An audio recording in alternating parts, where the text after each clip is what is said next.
Welcome back to the News Hub here at WSJ Live. I'm Simon Constable. New evidence about the origins of mankind may have just come out after scientists examined a 1.8 million-year-old skull. Wall Street Journal science columnist Lee Holtz joins us to explain. We saw a picture of the skull there. Okay. As that wasn't my skull. That's a rather old skull, 1.8 million years old. It's the most perfectly preserved, complete human skull of that age ever found. And it's become a benchmark for scientists who are studying the origins of our species. And what it allows them to do is, for the first time, they at Tbilisi in the Republic of Georgia, where this was located. Which is in the Caucasus. In the Caucasus, which was kind of on the road out of Africa when our species, the predecessors of our species, first emerged out of Africa and peopled the world. They came through this area. Some of them, I think, were captured by some of the saber-toothed tigers that lived there, or the giant cheetahs, and dragged off into a den where they were preserved.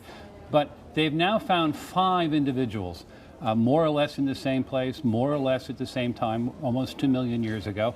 And what they can do for the first time is now compare the individual variations between the members of these early human species and decide whether they were really separate species, as many people have claimed in recent years, or whether they in fact have more in common than they have, which provides them that they're all one group. And that seems to be the conclusion they come to, that they are all one group, and the variation is pretty like 2 different people. Right, I mean, the difference is between you and I. Yeah.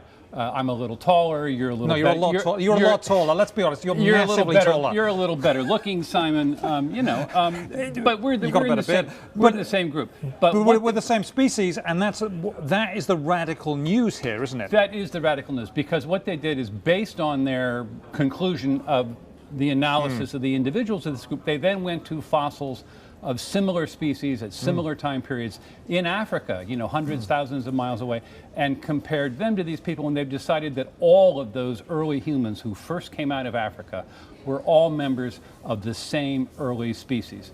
What amazes me about the looking at the origin of people, of mankind, is how much progress has been made over the last few decades. I mean, it wasn't that long ago that Lucy, which was the female skeleton that was found, right? It was only a few decades ago. True. No, for a very long time there were no discoveries. Part of this had to do with the Civil War and politics in certain parts of the world.